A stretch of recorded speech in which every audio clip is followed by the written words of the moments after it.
Alright, hello everyone. If you're seeing this, that means this is Eclipse Day Part 2. Hopefully we'll find some interesting animals. You'll be seeing them shortly. Well, that didn't take very long because there's definitely stuff here.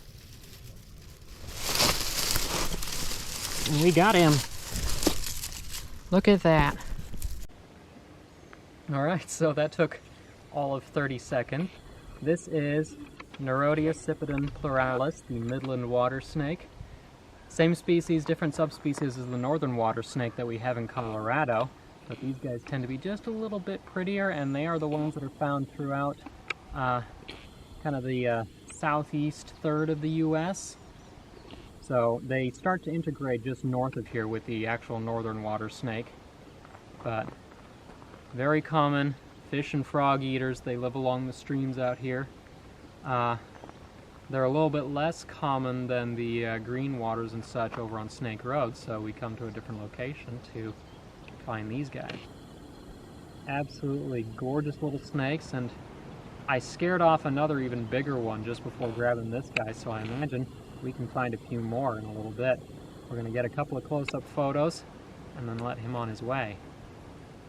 While here they're still pretty brown on top, in some places like the southeast Georgia coastal plain, you can find some individuals that are incredible reds and oranges. Although on these guys at least, you can still see those colors as you head down the sides of the snake, and especially on their ventral surface, which can be brilliantly colored even in these darker, more plain northern versions. They are definitely prettier though than your average northern water snake subspecies. Alright, and with people watching in the back, we're going to go put this guy right back in the rocks where he was at. There he goes. And we'll see if we can find another one.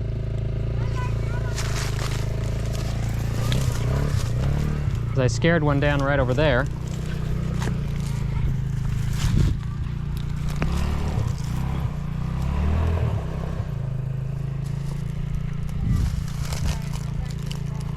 Alright.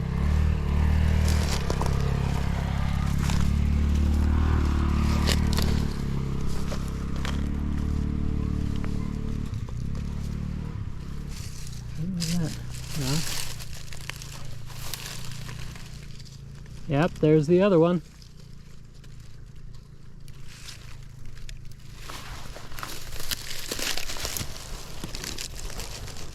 Probably not in a location I can get to though.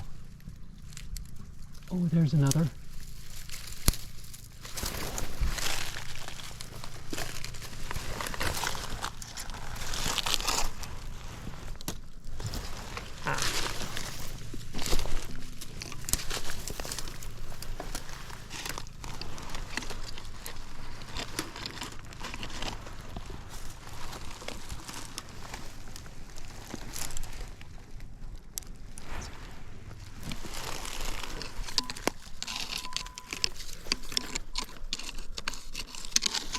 Well,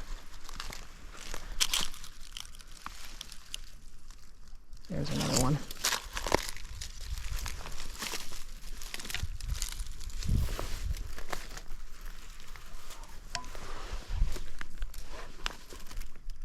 No wonder they're all over these rocks here.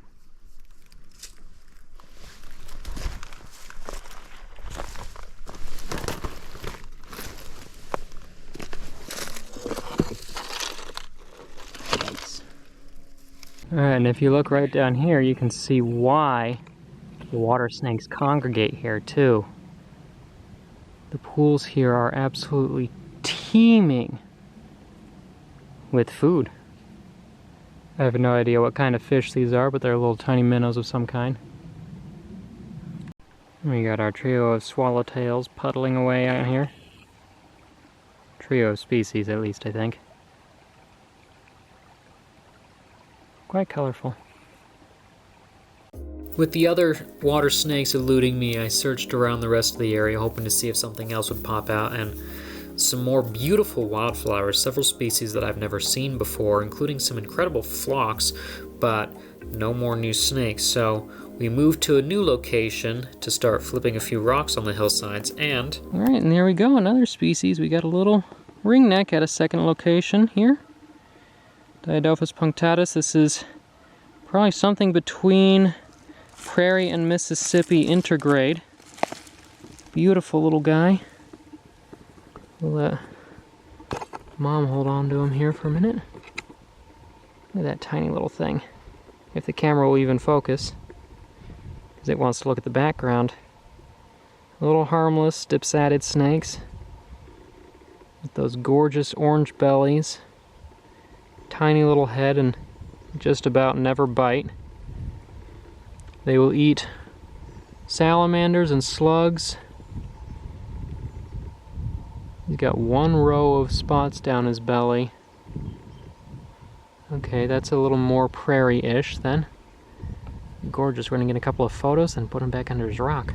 So I was a little confused about subspecies, not too surprising though, considering most ringnecks that I've encountered have always been prairies, or at most an intergrade down in southern Oklahoma, but this guy is a pure Mississippi ringneck. These guys kind of range up through the Mississippi Valley, and they intergrade with the prairies in the Illinois region, kind of, again, in the Mississippi Valley. Once you actually get further east where I was, you start getting pure Mississippis. Alright, we got here a little brown skink. Very common little lizard. This guy's just a youngling, but he is the snake food around here. Alright, in situ before we pull him out, that is a baby eastern black king snake. Alright, this one was a mom find, and maybe the best find of the trip so far. Because that is Lamprepeltis nigra, that is a baby eastern black king. Focus on the hands, there we go. Just a little guy. As they grow up, they lose those bands across the back and turn much more solid black. So hopefully we'll see an adult, but what a gorgeous little snake. King snakes are absolutely beautiful animals. And of course named king because they eat pretty much every other thing out here, including every other species of snake they will come across. They'll also eat lizards, small birds, rodents, frogs, just about anything that moves. They don't really care. This guy is last year's little hatchling. How gorgeous though. Look at that little face. So beautiful. Even when they're small, it's hard to beat a king snake. They are just, there's something about them. They're shiny, they're pretty, clean colors, especially on ones like this. It was a little sad we did not end up finding an adult, but that just means another reason to go back into that range at some point. Even as babies, though, they are phenomenal creatures. There we go. Look at this little guy. That is so beautiful. Mom found him right under this little rock here. So he gets to go right back there. Look at that thing. Alright, let's do some more. Another little ground skink who's got a regrown tail. Found by Mom. We'll put him back under his rock here. There you go. Well, there's something else brand new. That's a northern slimy salamander, adding to the species that we've seen in previous videos on the channel. We've seen several of their relatives over in Oklahoma, where there's a couple of endemics. But this one is a pretty widespread species. And they're called slimy because oftentimes when you pick them up, they will absolutely slime you in defense. It's very sticky and sometimes hard to wash off. We won't keep him out too long. Get him under his rock again. Alright, and a second little ringneck. Gorgeous little snake. A little bit of a lighter, well, second in hand, second that didn't get away. A little bit lighter neck band on him. We'll put him back under his rock in a sec here. Look at you. Alright, in situ here, here's a toad, and it looks like a Fowler's. So we'll get him out real quick so we can see him a little better. Hey, you. What a pretty little toad. All sorts of little orange and red blotches. Now, how you tell these guys apart from American toads is kind of the number of spots within the dark blotches. These guys, I believe, have more. I'll double check to make sure I'm putting the right species down for these guys, but They're very, very similar to the American toads around here as well. Beautiful eyes. Awesome. And that makes for 2 new amphibian species on this trip. The Fowler's toads are definitely very similar to the American toads, which are in the exact same area, but these guys do have more warts in those dark spots than the Americans do, and the shape of the cranial crests behind their eyes is also a little bit different. They bend down and kind of touch flat against the top of their parotid glands, whereas the American toads, the crests kind of come down and just barely glance off the side of the parotids. And for the first time in hand, a young 5-line skink with his blue tail. Not a complete blue tail, but close. Beautiful little guy. You can see why they're called 5-lined, obviously, with those bright lines down the body. He was trying to catch me too, gave me a little nip. Couldn't feel a thing hardly though, he's so small. Put him back under his rock shortly. And here's a complete tailed little 5-line. Look at that color. It's incredible. Cute little guy. Put him back under his rock. Alright, as the sun was falling, I flipped a log, and sticking out, looking literally like a worm, is this Carphophis aminus. Forget the subspecies name, I'll put it up, but this is a Midwestern worm snake. Another tiny little fossorial, rear-fanged but completely harmless dipsadded snake, just like the ringnecks.